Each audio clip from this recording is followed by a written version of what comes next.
अगर आप इस स्टोरी अर्थात कहानी को फील करना चाहते हैं तो कृपया ईयरफोन और हेडफोन का यूज करें। चलिए शुरू करते हैं। भोली ख्वाजा अहमद अब्बास द्वारा लिखी गई एक भावनात्मक और प्रेरणादायक कहानी है। यह कहानी एक सरल, भोली और उपेक्षित लड़की की यात्रा को दर्शाती है, जो आत्मनिर्भरता और आत्मसम्मान की ओर बढ़ती है। कहानी यह संदेश देती है कि शिक्षा न केवल आत्मविश्वास बढ़ाती है, बल्कि समाज में अपनी पहचान बनाने में भी मदद करती है। भोली का असली नाम सुलक्षणा था, लेकिन बचपन में ही उसकी बुद्धि कमजोर रह गई थी, इसलिए सब उसे भोली कहने लगे। जब वह पैदा हुई तब वह एक सामान्य और सुंदर बच्ची थी, लेकिन जैसे ही वह 10 महीने की हुई तो बिस्तर से गिरने के कारण उसके सिर में चोट लग गई। इस घटना के बाद वह दूसरे बच्चों की तुलना में धीमी हो गई। 4 साल की उम्र में उसे चेचक हो गया, जिससे उसका सारा शरीर दाग धब्बों से भर गया और उसकी सुंदरता भी नष्ट हो गई। उसके माता पिता और भाई बहन उसे मूर्ख और कुरूप समझकर उसकी उपेक्षा करने लगे। उसके माता पिता को लगता था कि वह जीवन में कुछ भी नहीं कर पाएगी और कभी भी शादी नहीं हो पाएगी। एक दिन गांव में एक नया प्राथमिक विद्यालय खुला। गांव के तहसीलदार ने भोली के पिता रामलाल को सलाह दी कि उसे भी अपनी बेटियों को स्कूल भेजना चाहिए।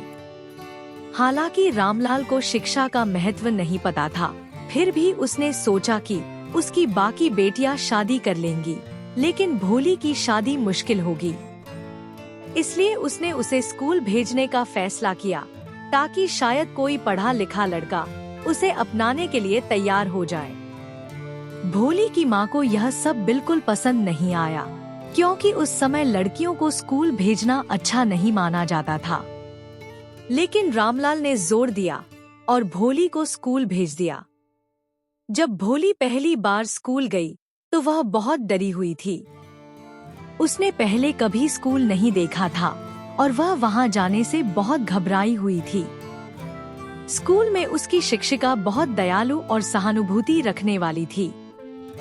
उन्होंने भोली से प्यार और धैर्य के साथ बात की, जिससे भोली थोड़ी सहज हो गई।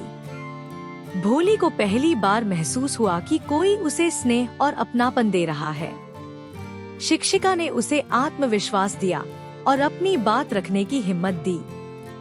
उन्होंने उसे समझाया कि वह भी उतनी ही योग्य और प्रतिभाशाली है जितनी बाकी लड़कियां।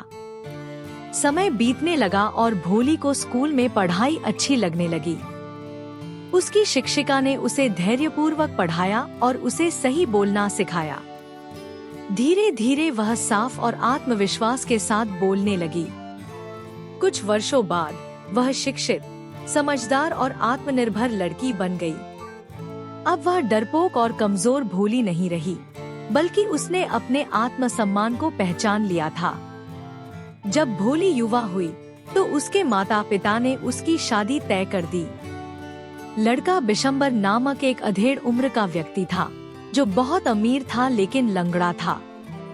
वह 50 साल का था और वह पहले से एक शादीशुदा व्यक्ति था, जिसकी पहली पत्नी मर चुकी थी। शादी के दिन जब बिशंबर ने दुल्हन को देखा तो उसने उसके चेहरे के चेचक के दाग देखकर 25,000 रुपए की दहेज मांग ली। यह सुनकर रामलाल बहुत दुखी हुआ और उसने गिड़गिड़ाकर बिशंबर को समझाने की कोशिश की, लेकिन तभी भोली ने कुछ ऐसा किया जिससे सब चौंक गए। भोली ने सामने आकर शादी से इनकार कर दिया। उसने कहा कि वह किसी ऐसे स्वार्थी और लालची आदमी से शादी नहीं करेगी, जो दहेज के लिए उसका अपमान करे। यह सुनकर सब लोग हैरान रह गए। उसके माता पिता शर्म और गुस्से से भर गए, लेकिन भोली ने उन्हें शांत किया। उसने कहा कि वह अब शिक्षित है और खुद अपने पैरों पर खड़ी हो सकती है। उसे किसी लालची पति की जरूरत नहीं है। भोली एक शिक्षाप्रद और प्रेरणादायक कहानी है, जो बताती है कि शिक्षा ही सबसे बड़ा हथियार है।